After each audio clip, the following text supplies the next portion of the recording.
In a previous practice problem, we explored using a hot object to heat up another thing. We took hot granite rocks, we poured water on it to get the water up to 100 degrees Celsius. What we found is that the minimum temp those rocks must have been was 141. If you've forgotten this one, go review that temp change practice problem video. But we're going to modify this slightly. All we did in this case was heat our water to 100, but if you're in a sauna, it's about the steam. So we're going to use the same problem, except this time we're going to factor in that at the end we want it to be up to 100 degrees of gaseous water. So we're going to go through a phase change. We are heating this water up and turning it into steam. How does that change the temperature the rocks need to be? And so in this case, provided a little more data, the delta H of vaporization for water is 40.7 kilojoules per mole. Can you take this data and determine what the minimum temperature of those rocks need to be if we're trying to actually create steam from this water instead of just heating it up? Go ahead and pause and give that a try.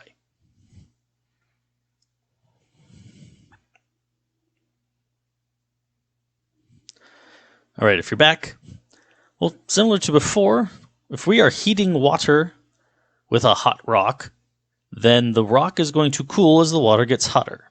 So there's a Q of the water, and it must equal the negative Q of the rocks. But our water is two-part. The Q of H2O is going to equal the Q of the heating, so going up to 100, plus the Q of the boiling. Water is going to go through two different changes here. The first, going from 20 degrees to 100 degrees liquid, and then going from 100 degree liquid to 100 degree gas. Well, the Q of the heating is going to be Q equals ms delta T. The Q of the boiling is going to equal m delta H. So we have these two separate parts. Well, there's 1,000 grams of water. The S value is 4.184 joules per grams degrees Celsius. And our water is going from 20 up to 100. So final minus initial, 100 minus 20, 80 degrees Celsius. This is 334,720 joules. The delta H, well, our value in our case is in kilojoules per mole, so we need to modify our calculation here a little bit. Instead of mass, I need to convert this to moles, since those are the units our H values in. So this is really going to be the moles, which I have 1,000 grams of water, and it is 18.016 grams in 1 mole. So this will give me my moles, 55.56 mole of water, times the delta H, 40.7 kilojoules per mole, for 2,261.3 kilojoules.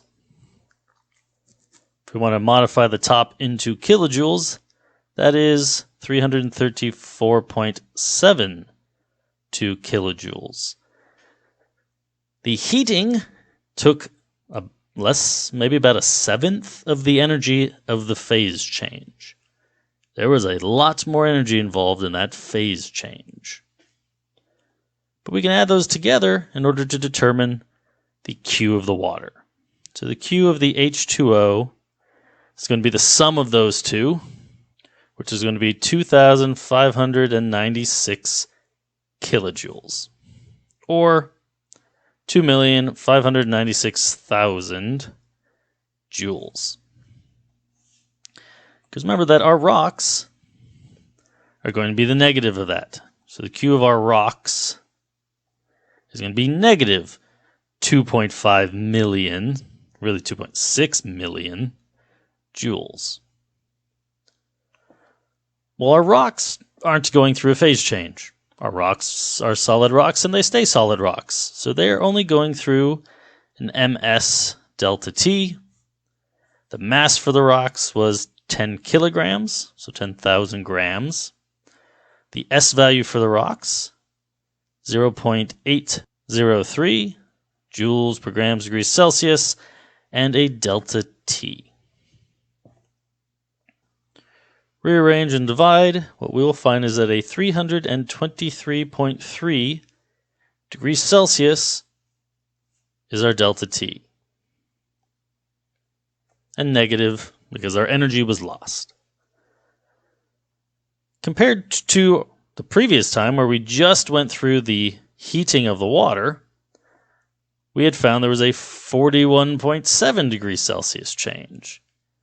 We have to go through a massively greater temperature change to deal with getting that water to boil. Well, the rocks must be at least the same temperature as the other material, or it wouldn't be able to raise the temperature of that material. If the rocks were ever colder than the water, whether gaseous or liquid, the water would transfer energy into the rocks. So the minimum temperature at the end for delta T, temp final minus temp initial, the minimum temp at the end must be the 100 degrees Celsius. All that has to equal negative 323.3 degrees Celsius for 423.3 degrees Celsius. The minimum temperature the rocks must have been was 423 some degrees Celsius. If they had been any colder, they never would have had the energy to transfer into the water sufficient to make all of the water heat up and turn to gas. Phase changes massively change the energy of a reaction. Phase changes are a huge amount of energy. To change phase is an enormously energetic task. And so by comparing this problem to the previous example of it, we can see how different just going through a phase change can really be compared to heating water up 80 degrees Celsius.